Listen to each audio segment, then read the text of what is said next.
Alors 2023 s'ouvre aussi dans un contexte compliqué pour les communes, pour l'ensemble des Français. Vous l'avez rappelé hein, d'ailleurs dans l'édito du magazine de Morpa de ce mois de janvier, une guerre en Europe qui a entraîné une crise énergétique, une crise économique. Alors face à la hausse des prix de l'énergie, il y a la solution de la sobriété énergétique hein, qui s'impose dans les communes.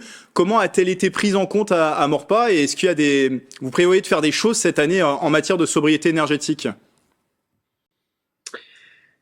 Alors, je dirais que l'avantage aussi qu'on a sur le territoire de l'agglomération de Saint-Quentin, c'est que on communique beaucoup entre nous et qu'on travaille beaucoup entre nous et qu'on s'est coordonné avec l'ensemble des maires et que la sobriété que nous avons mis en place, il est surtout axé sur l'extinction aussi de l'éclairage public qui nous permet de faire des économies, qui est très bien accepté d'ailleurs par nos habitants. C'est aussi la baisse des températures dans les équipements publics dans la limite évidemment de ce qui est permis par les décrets. Donc un petit changement d'habitude, mais qui est accepté par nos habitants. Ils comprennent évidemment cette volonté de faire des efforts et en même temps, je vais dire, de protéger l'environnement et puis la planète. Et c'est aussi un changement de mentalité avec peut-être une perspective aussi. Nous y engageons dans les travaux que nous engageons dans nos établissements, c'est-à-dire les passages en LED. Par exemple, on a accéléré la transition en LED de nos éclairages de nos équipements publics pour faire des économies d'énergie. C'est 30% à peu près d'économies d'énergie parce que il est vrai que c'est un contexte très compliqué pour les collectivités. Je prends juste un exemple pour moi. On a une augmentation cible prévisionnelle de 305% d'augmentation du gaz. 20% de l'électricité déjà subi en 2022. C'est un surplus sur le budget 820. Et c'est quand même une somme importante. Il faut qu'on continue nos efforts, mais pour autant, j'ose espérer que la situation ne va pas durer parce que je ne sais pas comment on va pouvoir ensuite, j'allais dire, tenir l'équilibre de nos budgets. Si en tout cas, nous n'avons pas d'aide de l'État pour faire face à cette augmentation exponentielle de l'énergie que nous n'avions pas prévue. Alors, la connexion n'est pas très bonne, hein, on s'en excuse auprès de nos téléspectateurs. Alors, sur cet angle de la rénovation énergétique, il me semble qu'à Morpa, il y aura un engagement cette année, en tout cas la définition d'un projet pour rénover les 3 écoles du centre-ville. C'est bien ça? C'est dans vos projets? Oui, alors depuis que je suis devenu maire en 2014, on a lancé un grand plan de rénovation de nos bâtiments communaux. On en a à peu près 55. Hein. Donc la tâche est lourde et nous avons déjà rénové quelques écoles et nous allons continuer, notamment les 3 plus grandes écoles, ou la plus grande école de Morpa, qui est l'école de la Malmedonne, qui est associée à l'école de la Haute-Futay et de Cité Centre, les écoles maternelles. Comme l'école de la Malmedonne est une école qui est déjà suffisamment dense, qui accueille plus de 300 élèves, nous avons l'ambition d'engager des travaux de rénovation et aussi dans une réflexion de transformer l'une des écoles maternelles en école élémentaire. Donc là, on a lancé les études de faisabilité et nous avons déjà engagé des concertations avec les parents d'élèves sur ce sujet. Donc on démarre, j'allais dire, l'ambition, mais c'est une ambition qui va se dérouler sur plusieurs années, hein, compte tenu du coût de restructuration de ces 3 écoles et d'agrandissement également. Il y a un autre dossier dont on parle depuis 2019 dans la commune de Morpa, c'est bien sûr cette halle du marché. On se rappelle qu'elle a été détruite par un incendie en juillet 2019. Il y a une phase de concertation qui avait été lancée pour décider de la construction d'une nouvelle halle. Qu'est-il prévu du coup cette année? Est-ce que les travaux de cette nouvelle halle vont pouvoir démarrer? Oui, alors ils vont commencer en 2023. On a perdu un peu de temps sur le dossier à cause, j'allais dire, de l'inflation du coût des matières premières, dont on est aussi victime dans nos marchés publics. Donc là, du marché, on fait évidemment les frais. Donc c'est très attendu par nos habitants et par nos commerçants. On a mené aussi pas mal de concertations, vous l'avez rappelé. Donc début des travaux espérés d'ici l'été, avec une livraison prévue en 2024. Donc une halle qui fera la place Belle au bois, aux énergies renouvelables avec récupérateur d'eau de pluie, avec panneaux solaires, des étals de commerçants qui seront pérennes, puisque c'était l'une de leurs volontés également. Les halles du marché que l'on construit aujourd'hui n'ont rien à voir avec celles du passé. Donc beaucoup plus de confort, un confort visuel, un confort en termes aussi j'allais dire, de circulation d'air. Bref, tout est pensé pour qu'on ait un centre-ville et une halle du marché beaucoup plus dynamique et beaucoup plus attractive qu'auparavant. Donc ça avance bien. Nicolas Dandré qui est avec nous en plateau, vous aviez une question? Oui, une question, puisqu'on parle de commerce, il y a les halles de Maurepas pour les commerçants, les vendeurs et les maraîchers, mais parlons des espaces commerciaux un peu plus grands, notamment Paris-Ouest, ce que vous partagez aussi avec la commune de Coignères, le forum JB, cette zone commerciale. Est-ce qu'il y a des nouvelles étapes qui vont intervenir en 2023? Alors je sais que ça concerne la commune de Maurepas, mais c'est aussi plus globalement l'intercommunalité de Saint-Quentin-en-Yvelines qui est concernée. Oui, vous avez raison. Alors, la zone d'activité Paris-Ouest que nous avons en commun avec la ville de Coignères, nous avons mené, avec l'aide de l'État, une étude sur ce qu'on appelle repenser la périphérie commerciale, qui a débouché sur un schéma directeur de développement qui n'est pas si simple parce qu'en fait, on a des valeurs foncières qui sont quand même très importantes sur le secteur et plus de 180 propriétaires différents. Donc, du côté de Coignères, on a cette volonté de la redynamisation du forum du Gibet. Et du côté de Maurepas, on a ce qu'on appelle le programme Etixia, là où s'est installé Cultura, s'est installé également le nouveau Kiabi. Et là, on a un projet aussi d'extension et de revalorisation des espaces commerciaux existants, avec de nouvelles enseignes aussi qui vont arriver dans des locaux et des espaces qui sont beaucoup plus tournés aussi vers le développement durable et beaucoup plus qualitatifs. Donc une zone commerciale et industrielle, je le rappelle, qui est en pleine évolution, mutation. C'est une zone d'activité qui a été créée il y a plus de 50 ans. Et donc voilà, ça se fait petit à petit et en effet, elle se redynamise au fil du temps et on s'y attelle avec le maire de Coignères.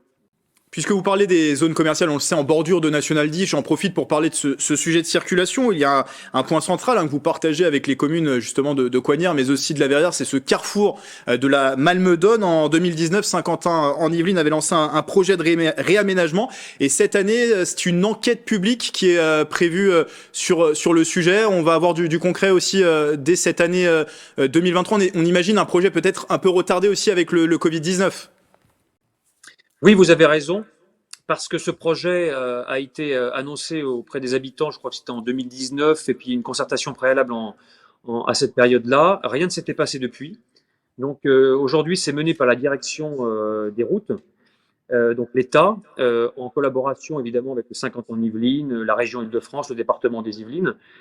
Et donc c'est un vrai projet structurant pour nos communes, avec une enquête publique qui va commencer d'ici le printemps. Donc évidemment, la ville de Maurepas est favorable, avec nous espérons aussi quelques ajustements avec notamment les deux activités qui bordent la nationale 10 et qu'il faudra justement à terme déplacer. Mais sinon, c'est un projet vraiment très utile parce que ça va permettre la réouverture de l'axe départemental, la départementale 13, pour permettre aux habitants d'accéder directement à la gare de la Verrière.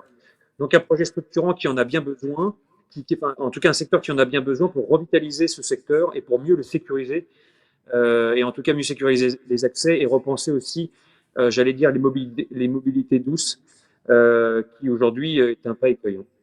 À Maurepas également, côté circulation, une reconfiguration du boulevard Miseret pour cette année 2023? Oui, tout à fait. On parle de circulation de boulevard Miseret qui poursuit le carrefour des Pyramides qui va vers Elancourt. Donc un boulevard qui, j'allais dire, connaît à peu près 9000 véhicules par jour. Donc c'est pas le plus structurant comparé au boulevard de la Loire qui est plutôt à 16 000 véhicules par jour, mais qui est un boulevard on le voit sur les photos, qui est surdimensionné. Donc on va le passer en 2 fois 1 voie. On va y recréer des places de stationnement le long du centre médical des Pyramides, qui lui est en train de s'étendre avec l'arrivée d'une IRM dans quelques mois. Et puis c'est aussi de retravailler les espaces paysagers, de replanter des arbres. Bref, un aménagement plus qualitatif avec une pacification de la circulation, avec les différents usages que l'on connaît, avec la mobilité douce, les vélos, les trottinettes, les piétons. Donc voilà, ça fait partie du panel de tous les travaux que nous menons sur le territoire de Maurepas. Et il y en a d'autres. On va reconstruire aussi le centre de loisirs primaire, qui est le seul centre de loisirs primaire de Maurepas. qui n'avait pas connu de travaux depuis 1983. Donc là, on détruit, on reconstruit totalement avec un bâtiment qui sera tourné vers le développement durable également sur le même site. Donc voilà, nous avançons. Nous avons déjà répondu à près de 67% de nos projets de mandat. Sur les 85 projets de mandat sur lesquels j'ai été réélu en 2020, on a déjà atteint un taux de réalisation de lancement de 67%. Juste avant qu'on passe à l'interview express, qui est l'exercice classique que l'on propose aux maires durant ce mois de janvier, un projet original aussi qui va voir le jour à Morpas, c'est celui d'une micro-forêt urbaine qui va pousser le long de la Nationale 10, c'est dans le square de l'Estérel, dans le quartier de la Gio. Les habitants, les écoliers, la mairie vont planter des arbres, des arbustes. Il y a d'ailleurs un rendez-vous qui est organisé pour les habitants le 11 février à 10h. Pourquoi ce projet? Quel est l'intérêt de porter un tel projet dans votre commune? Oui, alors c'est un projet qui nous tient à cœur parce qu'avec l'équipe municipale, on est déjà mobilisé depuis de nombreuses années sur le développement durable et la protection de l'environnement. On a créé des espaces paysagers, on a restructuré des espaces publics en y plantant des arbres. On a un projet de 500 arbres sur le mandat. On a également mis en place et planté des vergers participatifs et d'autres actions. Je ne veux pas vous en faire toute la litanie ce soir, mais en tout cas, cette micro-forêt, c'est une nouveauté sur le territoire de Maurepas. On s'inspire d'une méthode japonaise. C'est un projet qui est piloté par ma première adjointe, Myriam de Bucois. Et on avait un espace qui était inutilisé depuis de nombreuses années en bordure de National 10, protégé par un mur anti-bruit, à proximité très proche des pavillons, et à la place d'une ancienne station-service désaffectée. Donc le terrain est totalement dépollué. On a à peu près 1300 mètres carrés. On va y planter près de 1950 arbustes et arbres. Pour que d'ici 20 ans, ça soit suffisamment dense pour que ça soit arable. Donc ça va être un niveau de fraîcheur, ça va être capteur de carbone également, et on est associé avec Reforest Action, qui est une association qui milite justement pour ces micro-forêts, et c'est sponsorisé par l'entreprise Pampers. Donc c'est autofinancé totalement pour un coût de 27 500 €. Non seulement ça ne coûte rien, mais en plus c'est bon pour la planète et des arbres. Donc voilà, c'est une belle opération et on va engager des plantations avec les enfants des écoles et puis les habitants de Maurepas qui voudront s'y prêter. Pour terminer cet entretien, on passe à l'interview express. Grégory Garessier, je vais vous poser 5 questions. C'est des questions que nous avons posées à l'ensemble des maires de Saint-Quentin-en-Yvelines qui sont venus dans ce 7-8 en plateau. Alors une exigence, des réponses courtes, un oui, un non, un pour ou contre suffisent. Parfois une explication, mais je vais vous demander de ne pas dépasser les 20 secondes d'explication sur ces questions. Première question, Grégory Garessier, est-ce qu'en 2023, vous augmenterez les impôts locaux à Maurepas? Alors à l'heure actuelle, rien n'est prévu encore à ce stade. On prépare les arbitrages. Certaines communes ont fait le choix de passer à une limitation de 30 km/h pour leurs axes. Est-ce que vous êtes pour ou contre une telle idée? Je pense que le 30 km/h s'applique dans certaines zones, c'est utile, voire même 10 km/h parfois, mais sur la totalité de la commune, non. Il faut déjà faire respecter le 50. Dans d'autres communes également, dans certaines communes, on a fait le choix de passer à des cantines bio. Est-ce que vous êtes pour ou contre l'obligation du bio dans les cantines? Peut-être une incitation du bio dans les cantines? Alors c'est une bonne question et c'est déjà obligatoire. Vous savez, c'est 20% de bio prévu par la loi Egalim et 30% de produits issus du circuit court. Donc j'allais dire, ça l'est déjà de facto à 20%. Mais c'est un coût, c'est une augmentation de 20 à 30% du coût du repas, si toutefois on devait tout passer en bio. Et pour être plus précis, on a aussi une problématique de production de terres bio, de terres agricoles bio. Donc il faudrait qu'on soit aussi en capacité d'acheter en tout cas des produits bio si on devait passer à 100%. Donc déjà, respectons la loi Egalim aujourd'hui, qui a quand même des conséquences et qui n'est pas si simple en termes d'objectifs à remplir. On a vu dans l'actualité malheureusement des maires et des élus qui ont été victimes d'agressions, de menaces. Est-ce que vous, dans l'exercice de vos fonctions, vous avez déjà eu peur physiquement? Je n'ai jamais eu peur physiquement, mais parfois il est arrivé qu'en moment plus tendu que d'autres, notamment quand j'ai eu affaire par exemple à des occupations illicites de terrain, mais ça s'est toujours quand même très très bien passé parce que évidemment après il faut qu'on soit un peu formé dans l'exercice. Mais j'ai une de mes élus élu chargé de l'embellissement de la ville qui a eu affaire à une agression physique, hein, parce que elle avait repéré une personne qui avait déposé des déchets sauvages sur la voie publique et il y a eu agression physique. Donc elle a déposé plainte. Et donc, mais ça fait partie aussi d'un contexte, hein, d'une société qui devient quand même de plus en plus violente où les barrières, j'allais dire, lâchent.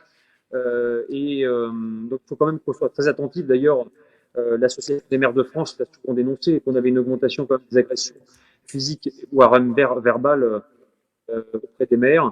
Donc je le regrette. Mais en tout cas, personnellement, moi, je ne l'ai jamais vécu.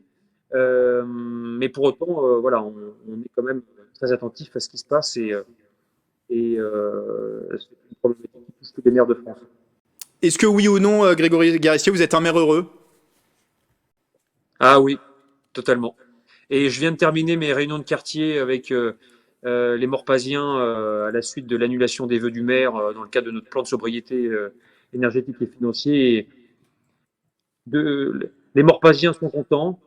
Évidemment, il y a toujours des choses à régler et heureusement. Mais s'ils le sont, je le suis aussi et j'ai toujours la même passion et la même ferveur depuis que je suis maire depuis 2014. Donc oui, et 100% oui. Merci Grégory Garissier d'avoir été avec nous. Je le rappelle, maire de la commune de Morpa. Une nouvelle fois, très bonne année dans votre commune.